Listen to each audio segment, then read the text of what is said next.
welcome to my review of set 75055 Imperial Star Destroyer from 2014. This set came with 1,359 pieces and 6 or 7 minifigures if you include the mouse droid, which we will just take a look at in a moment. The first minifigure that I'd like to take a look at is this Darth Vader minifigure.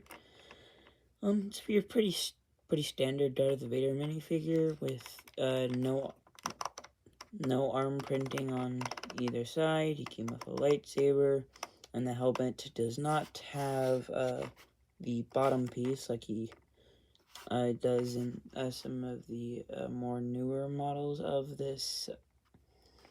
Darth Vader, but still a good Darth Vader nonetheless. Uses this, not really the cloth cape, more like the old fabric that they used to use that frays pretty easily. Mine isn't so frayed. I think it's still in pretty good condition. Under his helmet, he has more of like a tan or yellow face that more resembles the Sith Lord Anakin, with some back printing on the head there, with the Sith orange eyes, which I really like, and it does resemble more of a burnt up Anakin. Like, you can see the Anakin resemblance in his face, but other than that, I think this is a really good minifigure, and I do really like the headpiece on this. So, next up, we have an Imperial officer with its notable tags, like medals that commanders in real life have, but he has no back face printing, probably because it would show through the hat, but he has sideburns, and this nice Imperial hat, which I think looks good. No leg printing or dual-molded legs, but dual-molded legs weren't really common back then, so I don't really blame them. But other than that, this is still a really good minifigure, nonetheless, and it does have some back printing. But yeah, not too notable, but still a good figure, nonetheless. Next up, we have the Imperial crew member, which does have leg printing, other than that guy there, which does look nice, and it fits the rest of his suit better. You can see like the waist printing there kind of matches that line on the top of there. He is equipped with a blaster, no arm printing, and he has a little bit of black back printing. I'm pretty sure it's like almost the exact same that we saw on the officer, but just a different color. It still looks good though, and also has the same hat as the officer, and the head, pretty sure we've seen a few times before, but other than that, pretty good. Standard minifigure, but yeah, it's pretty good. Next up, we have the Imperial, I believe it's Navy or Heavy Trooper, but yeah, Navy or Heavy Trooper. I'm pretty sure it has the exact same printing as the crew member, just in a different color, because you can see like that lines up, and actually the crew member has like a patch like right there on the waist, and he doesn't, so it's a little different, but other than that, it's pretty much the same. He also came equipped with a blaster, and I do like this helmet mode, but we've probably seen it like a million times at this point. Same back printing as the other one too. But yeah, it's just your standard one. We've seen it a lot, and that face is like really common in Resistance Rebel sets as well, so nothing too special with the face there, and still looks good. Next up, you actually get 2 of these in the set. It is pretty much your standard Imperial Stormtrooper, which I think is actually the best Stormtrooper you've ever gotten, because it doesn't look big and clunky, and also the head can like move better than the other one. Good printing with like the leg. It has the black waist that we've been seeing a lot, and is equipped with pretty sure like this is a medium range blaster, other than just the pistols that the other ones have, and also pretty standard back printing, which looks pretty good. We've seen that a lot lately. Well, just forever we've seen it a lot. But yeah, still really good Stormtrooper minifigure. Wish they kept making them like these, but they had to kind of ruin it. But yeah, other than that, it's pretty good. And now something that is crucial to every Imperial army is the mouse droid. It's a pretty good standard mouse droid. It looks good. It's made with very few pieces, but it gets the job done. Sadly, there's no connections. You can connect it into the Star Destroyer, so like flying it around, and kind of just like you hear it just flinging around. But other than that, pretty good. People don't call this a minifigure, but I like to do, because I like mouse droids, and yeah, so pretty good. Now on to the build. And now the exterior of the build. I think this is the best Star Destroyer we've ever gotten. Like, the outside detail definitely is better on the newer one, but if it was just a little bit bigger, then it would have made my favorite Star Destroyer. But so far, this one's probably my favorite. It has good play functions. It looks good on display. There's not really any big gaps. Like, there is usually a big gap right here, but this covers it up, so that looks really good. And on the back of it, there are a couple of thrusters. Well, mine is missing. There's a couple of thrusters.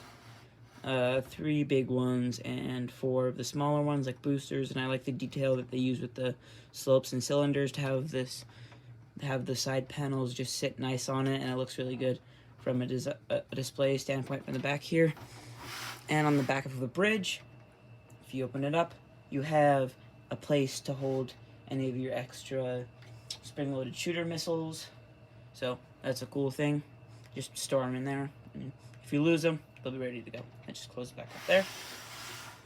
And the side of this, you can see that it has a couple of cannons that can be moved with a watch back here. You just can move it back and forth. Looks really good for display, and it's a good play function.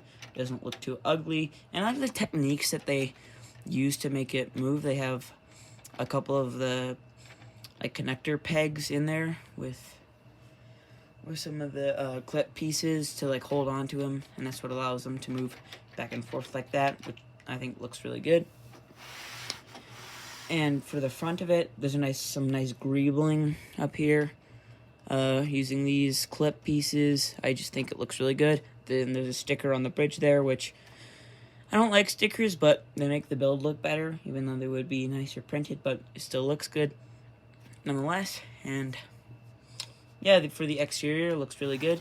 And it has 2 spring-loaded shooters on either side. I don't have them loaded right now because I think it looks ugly with them in, but meh.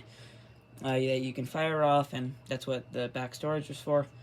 And probably the best part of this is that you can use it. There's a handle here so that you can use it to fly around back and forth. Just come at you really fast. Or you could just pose it like the poster in the back there. Looks good. But yeah, great exterior design. Now, let's get on to the interior. To access the interior, it is very simple. All you need to do is you pull this over the handle right here, and you can see all techniques that they use to get it to pull up like that. So you can see that. This pops right off. We'll set that aside for now. And then this just, you put back these plates, and it opens up just like that. Now, starting with the thing that basically represents the bridge, looks really good. It has a couple of stickers here and there, and these panels here also use stickers, and so do all of these. These are really tedious and annoying to put on, but I don't really have much problem with that. And that's basically the bridge that's on the top of the Star Destroyer. So if you're a kid, you can imagine like having Darth Vader just sitting up here looking out into the space, and having your like crew members come over here, just work on all of these, all the buttons, or some of the ones over here. Or you could even actually sit them in the chair. The chair spin around 360 degrees. Just have them like pretend to use the buttons, and it's the exact same on the other side. Not really much difference. You can place them the side you want, but still looks good. And if you keep their heads down, you can fit all the minifigures in here. Well, definitely not someone up here, but you could fit all the minifigures in the interior, which I think is a really good thing to have. And now for the back of the interior. First up, we have this really cool hologram Darth Sidious. I remember when I first got this set, I was super excited to have this because I thought it was like really rare and really cool. But what you could use this for is you could take it out, and if you have the ATTE, you could give it to your Phase 2 Commander Cody and have it recreate the scene on Utapau where he calls him and be like, execute Order 66. And you could basically have someone there just getting a message from him and be like, do stuff to the rebels and like murder them and stuff. We're like, okie dokie. And yeah, I think just that's really cool. It spins, as you probably saw. And the other thing here is, which I'm pretty sure is used to monitor the Death Star, because there's a Death Star there. I'm pretty sure that's the trench. And right beside this coffee cup here, there is a layout of the Death Star. But yeah, it does come with this transparent cup, which not too notable, but you could put it in to have one of your officers drinking from it, which I guess is cool, I guess. And it has another one of those sticker panel pieces right there, which they use on the front. But yeah, pretty good. Nothing really to note other than that Darth Sidious, but yeah, pretty good. And the other side, it has a lot of empty space. The really only thing it has is the weapon holder. I mean, you could place some minifigures down there. There's a lot of space for that.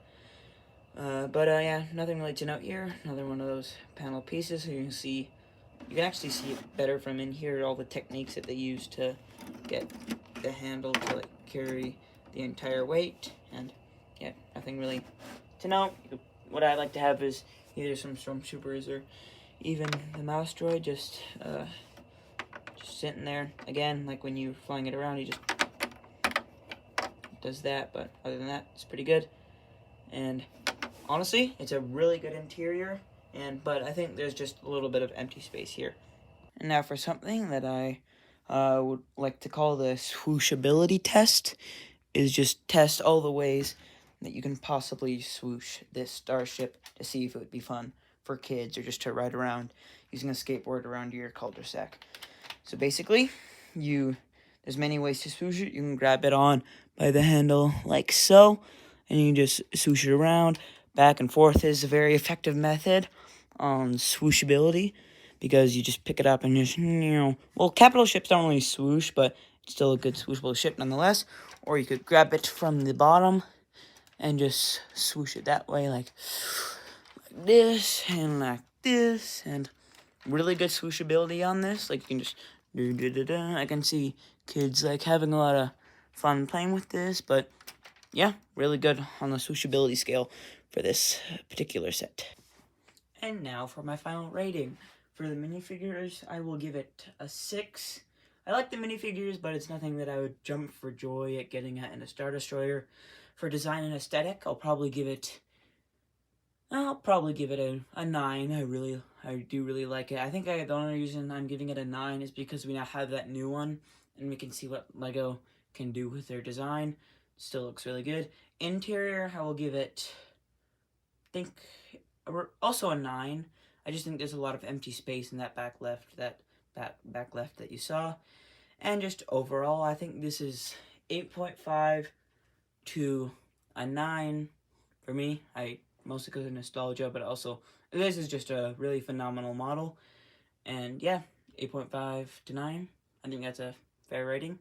Hope you agree, and I'll see you in the next one. Bye.